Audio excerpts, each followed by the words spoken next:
Good morning all of you. नमस्ते, सलाम मेरे दोस्त। आज YouTube channel Ashok Rai and Rai में आप सभी को स्वागत एवं अभिनंदन।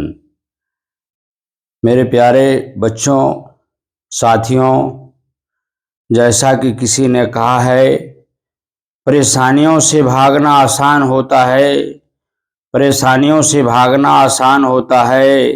हर मुश्किल जिंदगी का एक इम्तहान होता है, हर मुश्किल जिंदगी का एक इम्तहान होता है।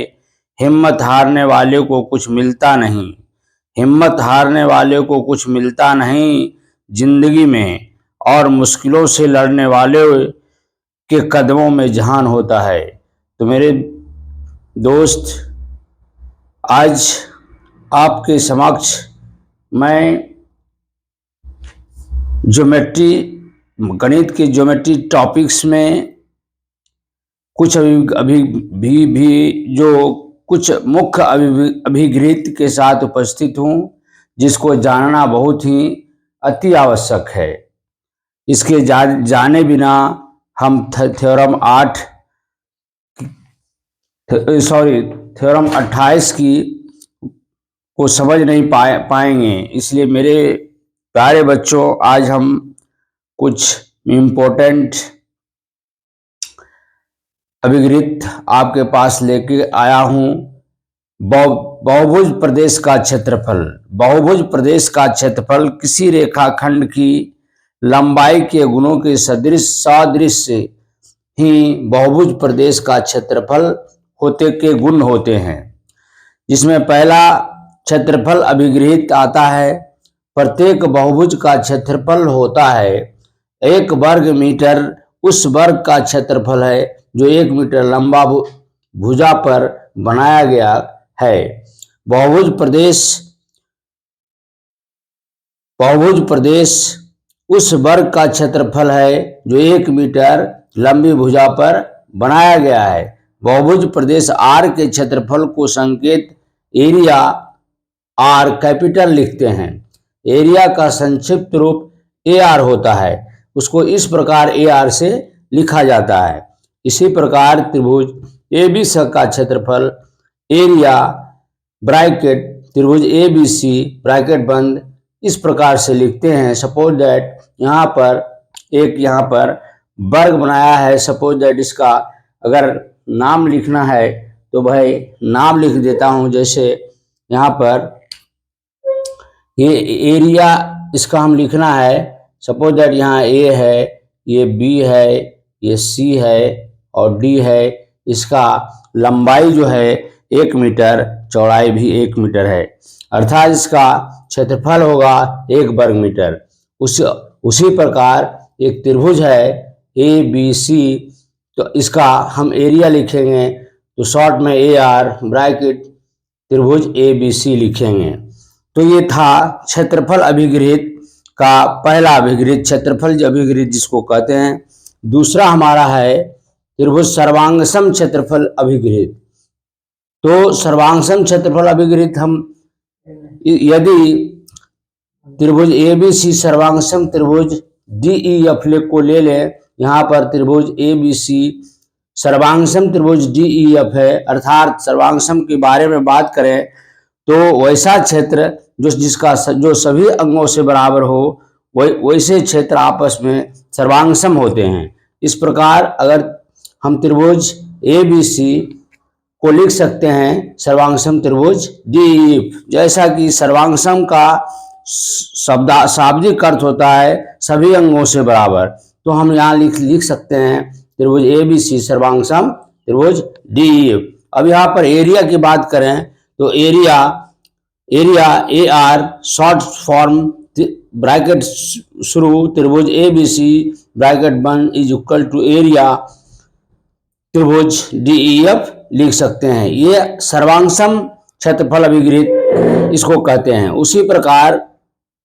तीसरा क्षेत्रफल एक दिष्ट अभिगृहित की बात करें तो यदि दो बहुभुज प्रदेश R1 है और R2 है, इस प्रकार है कि R1 एवं R2 R2 का एक खंड है। यहाँ पर देखिए फिगर, ये R2 बड़ी एरिया है, इसी का एक खंड R1 है। तो इसका एरिया हम लिख सकते हैं, एरिया R1 इसको बराबर हो सकता है या फिर लेस देन R2 हो सकता है, यही दो काम हो सकता है। तो हम लिखेंगे एरिया R1 या तो is less than area R2 और equal to area R1 is equal to area R2। तो मेरे दोस्त इस प्रकार हम इसको लिख सकते हैं। इसे हम कहते हैं क्षेत्रफल एकदिष्ट अभिगृहित। चौथी बात करें तो चौथा तुम्हारा हम लोग कहते हैं क्षेत्रफल योग अभिगृहित। तो क्षेत्रफल योग अभिगृहित क्या है? यदि दो बहुभुज R1 और R2 इस प्रकार हो कि उनके सर्वनिष्ठ भाग परिमित संख्या में बिंदु और रेखाखंड हो एवं R1 और R2 एक को इकट्ठा करने पर वह एक अन्य बहुभुज R के बराबर हो जाता है, तो हम उसको इस प्रकार लिखते हैं, एरिया R बराबर एरिया R1 जोड़ एरिया R2। तो मेरे दोस्त यह था क्षेत्रफल योग अभिगृहित। अब आप पांचवा है आयताकार प्रदेश का क्षेत्रफल अभिगृहित। तो मेरे दोस्त आयताकार प्रदेश का क्षेत्रफल अभिगृहित जो होता है, यदि किसी आयत, सपोज दैट यहाँ ABCD एक आयत है का आसन्न भुजा, आसन्न भुजा का मतलब होता है आमने सामने, आसन्न भुजा का मतलब होता है एक भुजा लंबाई अगर A मीटर है और चौड़ाई अगर B मीटर है तो इसको हम कहते हैं आसन्न भुजा। और आमने सम्मुख भुजा जो होता है लंबाई दोनों का अगर बराबर है, चौड़ाई दोनों का बराबर है, तो आमने सामने की भुजा ये कहते हैं आमने सामने की भुजा, सम्मुख भुजा इसको कहते हैं। आसन्न भुजा जो होता है तो लंबाई और चौड़ाई यहाँ पर A मीटर लंबा है, B मीटर चौड़ा है, तो इसको कहेंगे हम आसन्न भुजा। की लंबाई अगर A मीटर एवं B मीटर हो तो इसका एरिया क्या लिखेंगे भाई? तो एरिया चतुर्भुज ABCD is equal to AB metre square, या इसको AB वर्ग मीटर लिखते हैं। यदि उसी प्रकार हम एक वर्ग की बात करें तो अगर 1 मीटर लंबा, 1 मीटर चौड़ा एक वर्गाकार क्षेत्र है, सपोज दैट ABCD एक वर्गाकार क्षेत्र है जिसकी लंबाई कितना है भाई? तो 1 मीटर, सॉरी A मीटर। और तो इसको हम कैसे लिखेंगे?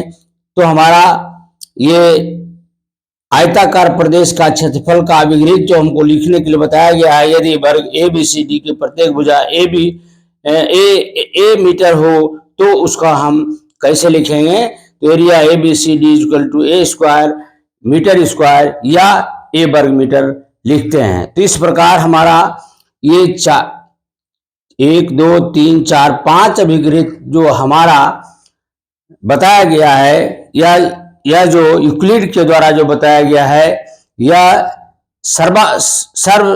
सर्वदा सत्य होता है। इसको प्रूव करने की जरूरत नहीं है। इसी के आधार पर जो हमारा अगला थ्योरम बनेगा वो इसी को आधार मानकर हम लोग ये बनाएंगे। तो मेरे दोस्त इसको जानना बहुत जरूरी था, यह एक बेसिक नॉलेज है। अगले क्लास में फिर मैं मिलूंगा।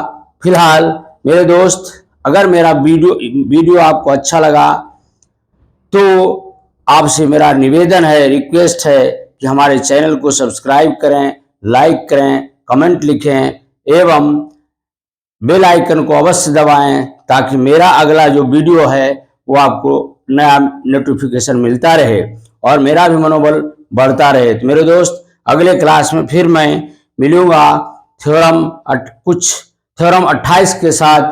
तब तक के लिए मैं अपनी वाणी को विराम देता हूं। जय हिंद, जय भारत, बेस्ट ऑफ लक, धन्यवाद।